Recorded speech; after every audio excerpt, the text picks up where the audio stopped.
Pleased to have you as a guest on Like It Is. Thank you. How did it all start? Had music always been a part of your life from when you were a little boy? Yeah, growing up musical family, grandfather, mother, uncle, sister, Pitney, everything. What part of Jamaica? St. Anne's, Yeah? That's in the country. What town? A town called Rodnall. It's not well known, It's a little place up in the hills. Yeah. How big is your family? Well, my family is really big family, Malcolm, them family name is Malcolm. There's plenty. That's a good name. Yeah. When did you begin to get involved in music, really? About 1958. Doing what? Well, we always interested in music, but that time I was learning trade, and meet up some guys who can sing. One named Desmond Decker. And so we started out from kind of rehearse together and thing, And then one day we went away, do some recording. Then I fell after. Mm-hmm. You weren't doing the same kind of things then that you're doing now. What kind of music was it in the beginning? That music was ska. Ska? Ska music, yeah. Well, how does ska differ from reggae? Ska is different in sound, different in style, different playing, Mm-hmm. Ska is a more quicker music than reggae. No relation? Yeah, it's almost the same music breakdown to go much slower, Same root? Yeah. Uh-huh. It's almost the same music, ska, but only say now, if it was playing at 33, it started playing at 7.5, I a hear little more. That's a good analogy.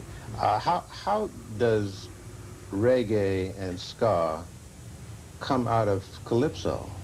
Many people ask that. Yeah, huh? because the calypso was always there first, Right.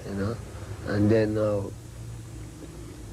when the musicians in Jamaica started to play, although them can play calypso too, because they play a lot of calypso, but because the American influence music come past through down there, them start to kind of get more to, them time used to have Fats Domino Yes.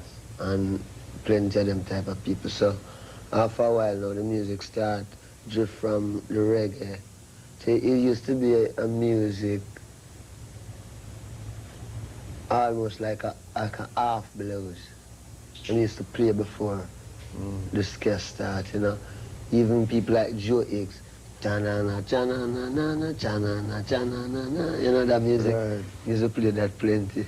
Uh-huh. So from there now it developed to people start ching, ching, ching, ching, ching for ska, And then for rocksteady like jing, jing, jing. For reggae now it's check, check, So you have three different feelings. But the three of them can put together again and make one thing still. Now, calypso music, most of it dealt with family and folk stories and love and beautiful island in the sun, things like that. How did it move into what we're getting in the music now, where we have message? Because during that time of this calypso and thing, people never wasn't so conscious about Africa and where them roots come from.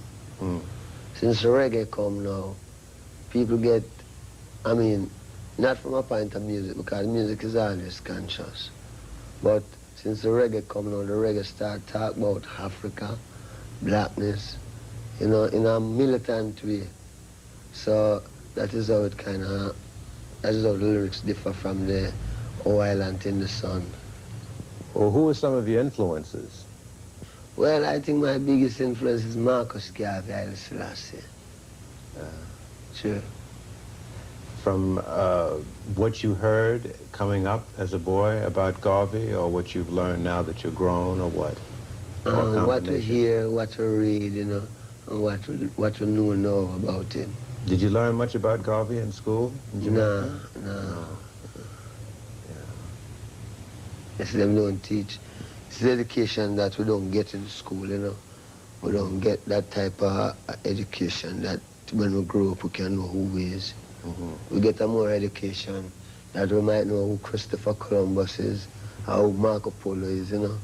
But we never really know who Marcus Garvey is, who Haile Selassie is, or who any black man is. Were you born as a Rasta?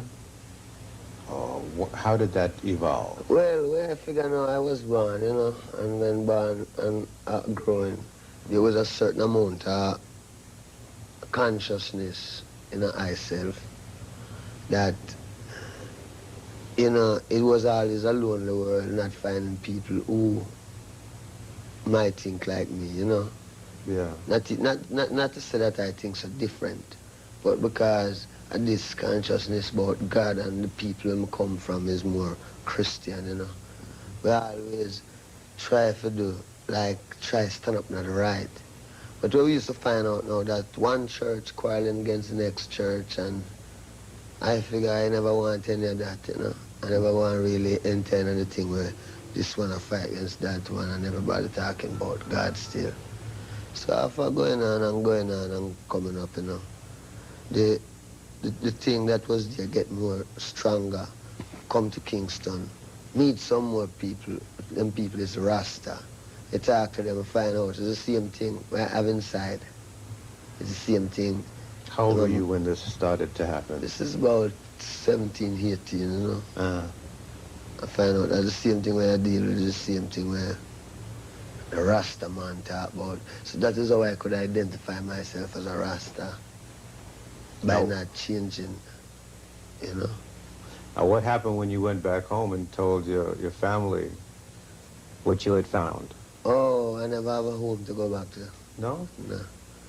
Where we from, everybody gone, you know. Everybody gone. Everybody living in America, some living in Kingston, everybody gone. So, never really have a home, not that much, although we used to have a home before grandfather died, you know. But after grandfather died, everything get crashed. So, so you came to Kingston, and that's where it began to happen. Yeah. Where did you live in Kingston? What part? East. I'll call it East Kingston. Out near the east. Yeah. And then we go up a place named Oxford Street, you know, down to Spanish Town Road, down to then up to Trenchtown. Yes. So for a long time, things were kind of lean. Well, yes, things was kind of lean as can. It leaves to what is your expectation anyhow, do you know? To me, it was lean, but I could stand it because coming from a country where you learn to do things like you don't learn to depend on family and all of that, you know. You go out and you plant your own corn and you watch the corn grow.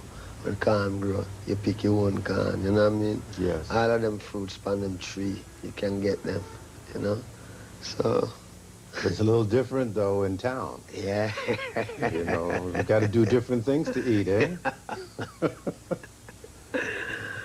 Well, when you're in cities, a whole different ball game, you know? Right. People have to go to work, catch the bus. You know, the country, all the day, you go for the donkey, and you ride the donkey to the farm, and you're cool, you know? Right. In the city, people hustle, catch the bus, go to work, get off of work, come back home, you know? So it was a different thing up there. I know a little bit about Jamaica, and I understand in Kingston, Trenchtown is a rough part of town. How did you survive? Well, while living in Trenchtown, you know, as a young man, surviving was easy. The only thing you'd have to really look out for was the police, you know. Because the police could just get you, frame you, you go to prison, and because you come from Trenchtown, you know, Trenchtown's, from them say, where you from? You say, Trenchtown, you're gone. You know what I mean? You get shipped out. You know, a lot of people are confused about what a Rasta really is and have a very negative image of the Rasta. Tell us what a Rasta is.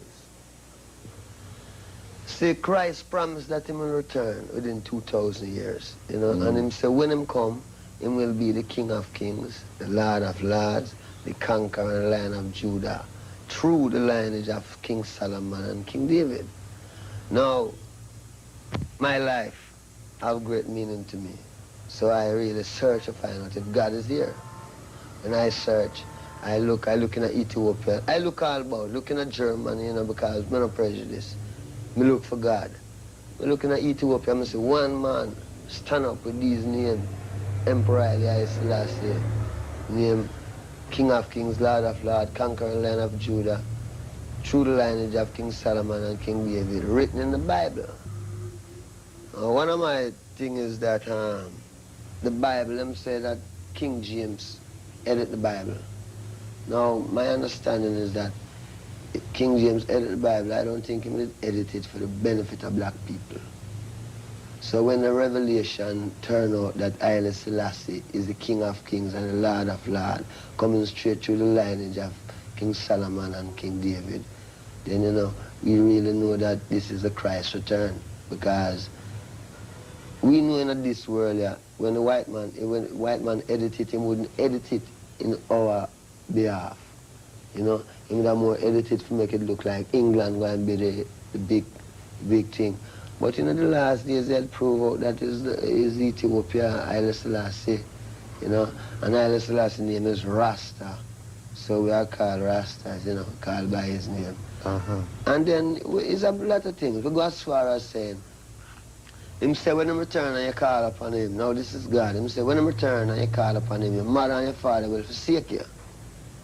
Now, we know that if you call upon the Catholics, them embrace you. You call upon the Church of God, them embrace you. Any religion you call upon, you might get embraced. The only religion them push you off from is Rasta. But that does make the truth more real, because them say, when you call upon my name, your mother and your father will forsake you. And that is why today you hear Rasta get so much bad name. It's not because Rasta do anything bad, but it's because how the prophecy go with it. When if your mother and your father will forsake you, just imagine people who don't even know you. You know what I mean? Well, in most religions, you go to church on Sunday, and you may go to a Bible class once or twice during the week, and that's it. Yeah. Is it pretty much basically the same in Rasta, or is it more involved? No, we say that the man is the church. The Bible is there. But what we find out now is that a lot of people read the Bible, but them don't understand the Bible, because the approach to the Bible is wrong. I mean, there's no way you can read a book. You just take up a book and just read it in the middle and figure you can find out what was happening from the beginning to the middle. The Bible is a whole book with a whole tradition in it. And from them read to Genesis to Revelation, the whole truth and the whole straight road with the overstanding is there. You know? So it's not a several then we just go church and do like the other Christian. We know that the man is a church. You know? Because you see, you just can't overthrow the truth. You know? We, our people, have our roots. When we search for it, we find it in a Rasta. Because we don't see, there's no other way. We don't see no other way. It's Rasta we find the roots in there, you know. How do you handle fame? I handle fame by not being famous. Come on, you know you're a famous man. No, I mean, you know, not to me. No? Not famous to me. Some people get drunk off of fame. See, I learned from we was coming in, from I just started music. You know, the people them warn me. Them show me say, hey, this game is a game where if you don't mind sharp, you lose your consciousness. So the only way you can lose your consciousness is because if you figure say you're getting, some people say rare, your head might get swell. Right. And if your head swell, that's it. So you know, really don't keep my head in a bandage that it can't swell. True. How do you handle the women that come at you in droves? People have visions of women beating down the door to get at Bob Marley and grabbing clothes. Is it like that? No. No? Woman easy, you know. Is it difficult, though, to keep your balance and not, you know, get to feeling that you're more important than you really are when so many people are after you all the time for different things? No, you see, I don't think, I never really check myself, you know. I know I am benefit to the people, you know. That's the only consciousness I have of myself, that I can be beneficial to a people, you know. And I don't know anything else. I don't know that. What do you think it is that has made Bob Marley such a big name? I think, you know, maybe it's just what Bob Marley stand for. What is that? The truth. And the determination to stay alive and survive. You know? You have a record out called Survival. Yeah. That was last year. Yeah. Did anything happen to you that caused you to write that? Well, 1976, I'm shoot off of me, right? Yes. And I figured that was survival, you know? Yeah. What happened when you were shot? You were in your home. Yeah. Was it in the morning or at night or what happened? Well, it was about, that's about 9 o'clock in the night. Yeah. What happened is that the night before, about 3 nights before that, I was living at a place called Bullby, you know? And I went home about 3 o'clock in the morning and get some sleep. And then I was in a lot of gunshot, you know? That was a dream. I was in a barrage, a gunshot, but when it all over, you know, it's like me never really get no shot. But me see my mother get shot. You know, the vision show my mother get shot in her head. And what happened is that the vision said, don't run. You know, it's like, during all of this gunshot, it's like something that the vision said, don't run, stand up. So when the gunshot started firing on Hope Road, the first thing come back to my mind was the vision. And all I could remember is that the vision said, don't run. And somebody have to stand up, you know. And, you know, them fire until it was tired for fire, and then two is not really a lawful gun battle. Man starts to run and it ease up, you know. And where were you hit? Eh? Where were you hit? Me? Yes, sir. Yeah. Went right through? Or just skinned No, it? them said lodge inside there. Yeah? Yeah. You never saw the gunman? Well, at that time, no. But you know who did it? You ever know them? Were they caught? No, but I don't quote the police. It's just, you know, one of them thing. You have a record company now. Yeah. Why? Oh, you know, a long time we always have a record company. What we have now is a recording studio. When we go into the studio to work, it was a lot of hassle. I mean, we're Rasta, you know. Some people don't want a Rasta in them studio. No, if you stop all of this, you have to make one, because, you know what I mean, a man might say, no, you say Haile Selassie are God. Well, you know what I mean, go and build your own studio. You know what I mean? So, all right, Haile Selassie is God, and we're going to build a studio, you know. So, you know what I mean, and that's how it go. Them things come through sabotage and through pressure. If everything was nice, maybe we wouldn't have to build a studio. But, you know, it's just a tricky place. It's not everyone really have that humanitarian feeling. Some people just deal with, them don't even know what I'm dealing with. What's ahead for Bob Marley, do you know? Do you have an agenda or a master plan? Well, I feel ahead for I and I is the unity of Africa. And then when the unity of Africa comes, then people will really understand, say, you know, there was something in this thing. There is something in it. Do you think of yourself more as an African than a Jamaican? Yeah, because one of the main things is that we're Rasta. From you accept Rasta, you become an Ethiopian, which is Africa. Next thing again, the history of Jamaica shows that the Arawak Indian was living there, and it belonged to the Arawak Indian. Now, our history shows that through slave business, black people come out of the Western thing, you know? So we still figure, say, Africa is a root, you know, and this is where we must return to.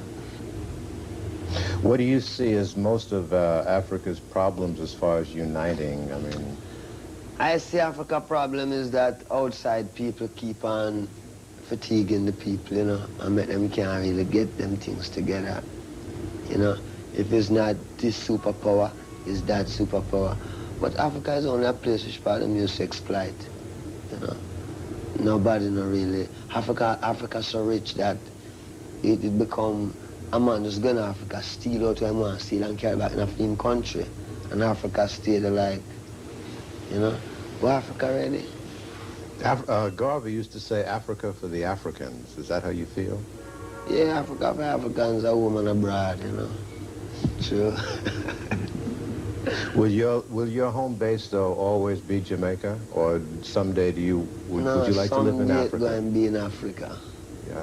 Maybe we up in Jerusalem, you know what I mean? And in Bible land. And what do you think lies ahead for Jamaica? I think what lies ahead for Jamaica is that Jamaica is a beautiful island. The best thing Jamaica could have been is just like how Jamaica, like how England owned Jamaica. Jamaica must make some part of Africa own Jamaica. You know what I mean? And it work more nicer, I mean, you know. But if it's going to be a thing which we always going to have a war. Because the only solution is either them get themselves with Nigeria or with someone, you know what I mean? But make Jamaica become some African, something to do with Africa, that Africa owns Jamaica, you know? But because the people and them whole heap ideology and philosophy where they want to come with, you know, some people want to be Marxist, some want to be this, some want to be that, and nobody don't, and plenty of people don't want to be with them is, and where them is African, and Africa have its own culture, and its own people, and you know, all it needs is people who keep it down for either die out of the earth or something. What is your feeling about the condition of black people here in the United States? I feel like black people should develop themselves, you know, not to several then just developing up yourself having a prejudice thing to it. It's just that we are people with our own history and culture. We can educate ourselves. I mean, we are the first creators. So we have to really, everything we see on this earth here, is a black man make it. And I'm saying that the white man don't make some, but all wisdom come from the black man. You know, a lot of young viewers look up to you and are going to want to hang on every word and every syllable. Do you have a message for young people? Well, you know, the whole thing again is to really check out the truth of Rasta and don't make like follyism. Don't make it check it out. And don't get too busy that you can't check out the truth. Because the truth is there. And Africa awaits its creators. And we know that the people in the West, headwise, it's them ready, you know. It's them have to learn, come learn. What them learning in the West, them have to carry it home to them people. Make it be a benefit to the people. Because, I mean, how long must the black people suffer? And these are people, you know? And then we have our own culture. We have everything. We don't shatter anything. We have everything. Plus, we have a land that no one is living there. And we must go home to it. And when you go home, you can build all of these big buildings if you want. I mean, if you miss a city, build a city.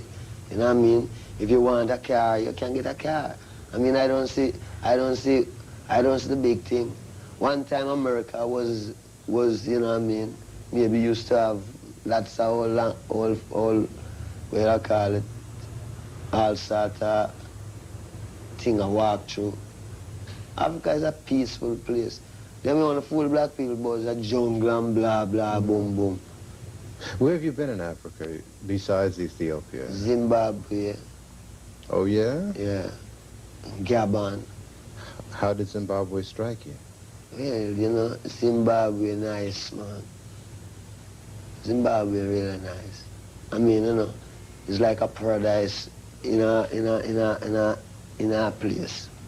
You know, when you go in and see it. Beautiful. How did the people react to you? People's great. Yeah. People good. You know, them places when you go and you see how the people and how the land set up, you see people living. You see a man having a mouse on a nice piece. And then the whole thing about it, the climate, you can go out all the while. You know what I mean? The climate nice outside. Yeah. If you want to look upon a few lions and things, you can walk and go. And if you want to see some things that man never make, but it look like somebody make it, that's all Zimbabwe too.